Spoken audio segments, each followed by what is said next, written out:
This is the first project of the semester. This is called the samples book.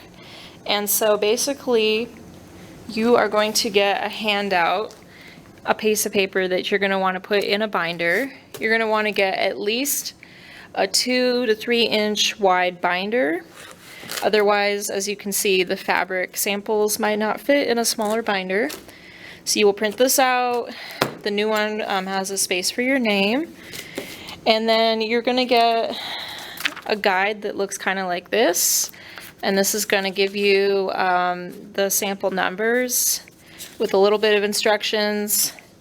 And then, of course, towards the end, once you turn in your projects, I will grade your binders and put this binder grading sheet in there. So without further ado, let's move on to the next video, and I'm going to show you the first sample. Okay, so the first sample, we are just practicing different stitches on the machine. So basically, you are going to have a piece of fabric and you're going to fold it in half, and then basically you're going to try and straight sew these different stitches as straight as possible.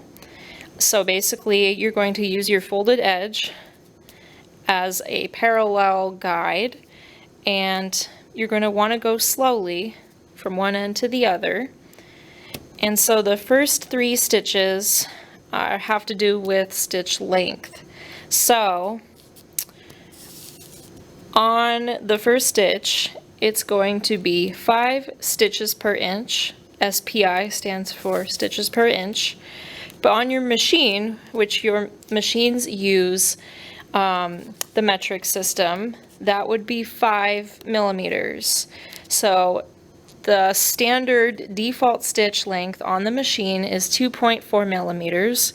So that means you will need to increase your stitch length up to 5 for the first one, then back down to 3.2 for the second one in order to get 8 stitches per inch. And to get 10 stitches per inch, you will need to lower it down to 2.5 millimeters.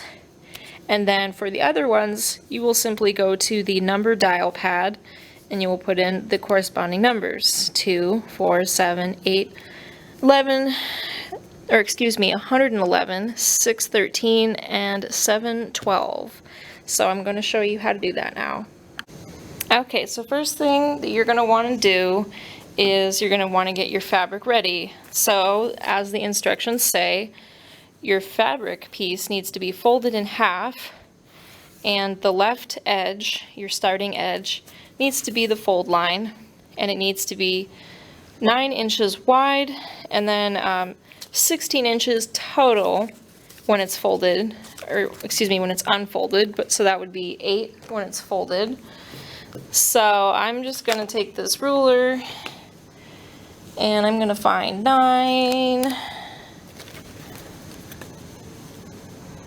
like this, and I recommend you use a pencil, not a pen.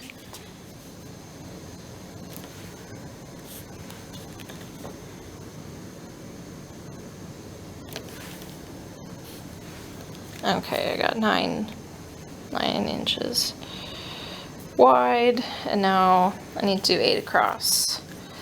So it'll be something like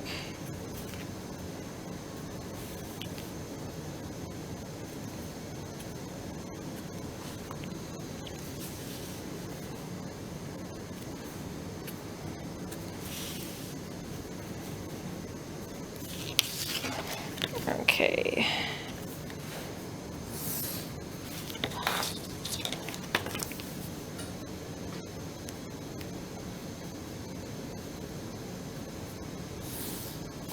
There we go. Okay, then you're going to want to get your fabric scissors only to cut them out.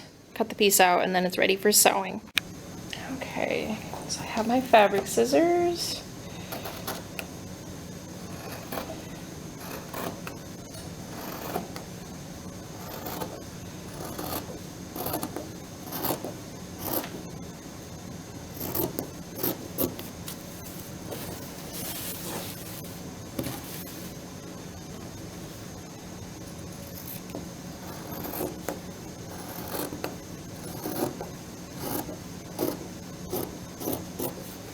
Okay, so now I have my blanket.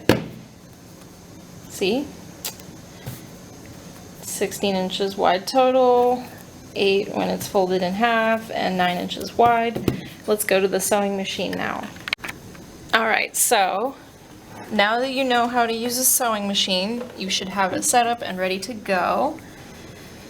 And this is where you're going to get started. So, again, first stitch is 5 stitches per inch, which means we need to set this to 5 millimeters. So, stitch length, going all the way up to 5. There we go. And I'm just going to put this in here, and I'm going to line up this edge of my foot with the edge of the fabric. Place my foot down before I get started. Okay. And just like that. Now, again, you want to make sure that your needle is on the stay down function. Make sure your speed is kind of set to lower middle. And the first thing we need to do is we need to do a it's not a stay stitch, but it's like it's a beginning knot to hold the thread from slipping out. So you're going to slowly start stitching and then just for 2 seconds hold the backwards button so it sews backwards on the original stitching and then goes forward again. And that basically just creates a knot. Sometimes these threads like to get in the front, and you just need to pull them forward. Again, we don't need to go fast. Just go at your own pace. You should be more concerned about quality, not speed. And I'm paying attention to these edges. And now when I get to the end, I'm going to do the backwards thing, 2 seconds, let go. And there we are. Lift the foot, lift the needle so that you can pull this up. And right off the bat, you need your trimming scissors. Always pull your string out a little bit, at least past this plate. Otherwise, if the threads are too short, it's just going to cause a lot of issues. So don't be afraid to kind of leave a little bit of length. And sometimes the threads just kind of get caught up in the beginning, and so you can always just trim them off. Please get in the habit of just always trimming your strings right away, unless otherwise instructed. There actually will be times where you're going to want to leave them long, but for the most part, just trim them. Alright, so this here is a little bit hard to see, but it's the same as this one. They're nice and long, 5 millimeters. So then you'll do the next one, and this time you will line up your plate with the edge of this previous stitch.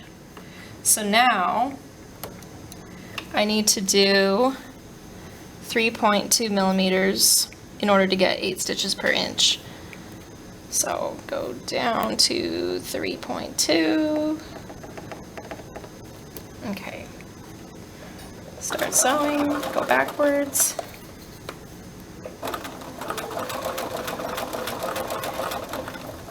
So when you're trying to guide your fabric, you don't need to hang on to it really tight. You're just guiding it. Be careful of where your fingers are and the needle. I'd like no accidents, please.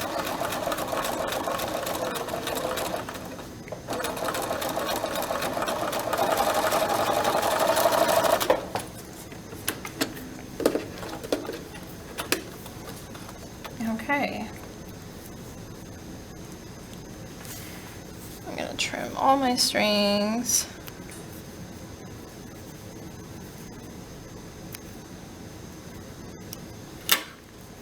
Okay, and again. So now they're a little bit smaller. This one's easier to see. They're not as big. And then the next one will be a little bit smaller. And then we get into some of the crazy threads. So you're just going to keep doing this. Okay, and this is the 2.5 stitch.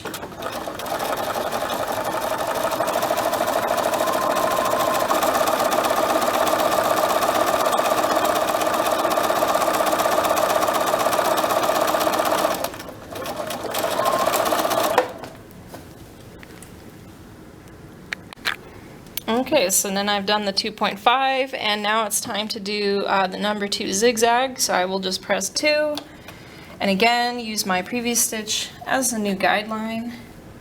Match it up there with the side of the foot. Make sure to go backwards, and then I just start going forward. Okay, and then we have the number 4, the running zigzag. Again, I'll just use the top little triangle part edge of the previous stitch as my new guide.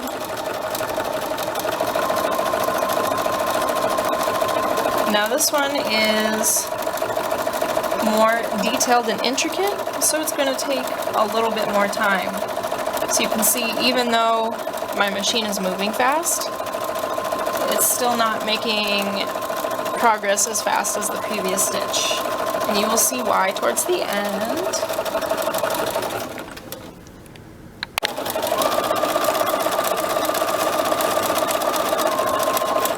Okay, that's pretty close to the edge. I finished that one. Wow, yes, so much detail. If you look closely, you can see it's a very intricate stitch within each little triangle. So that, if you can't see it on that example, this one here. Alright, next then we have the triple zigzag. Okay, triple zigzag is number 7. I've got my piece of fabric here lined up with the previous stitch.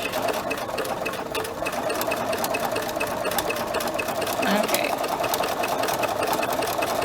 Now you can see that this one really moves the fabric way more than the other ones.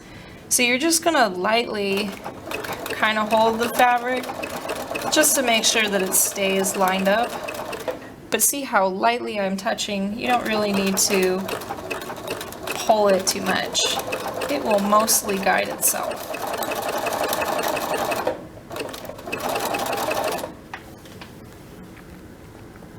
Okay, and this is the finished triple zigzag, and then next after the triple zigzag is number 8, the honeycomb. Hit number 8. Got that honeycomb shape, so as you can imagine, this stitch is probably also going to take some time to do as well. So you're going to want to be patient with it.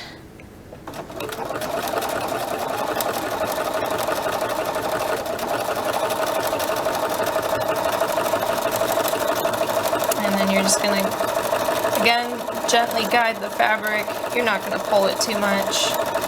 Just keep it lined up with your previous stitch. And just keep going till the end. Alright, so after this honeycomb stitch, these last 3 are just decorative stitches, leaves, geometric, and hearts. So as you can probably tell, these kind of last 5, they're not really functional stitches. These are for adding decorations, small details to any kind of like apparel, towels. A lot of people do this embroidery stuff, especially on like wedding washcloths. So yeah, again, these are just decorative, they're for fun, they're just to show you the machine's capabilities, but they're not going to really do a good, as good a job of being a functional stitch as, you know, per se, these ones, because those ones are straight. So let's see, for the first decorative stitch, that's 111, 111, or excuse me, that's the leaves. All right, so again, line it up, and you get started.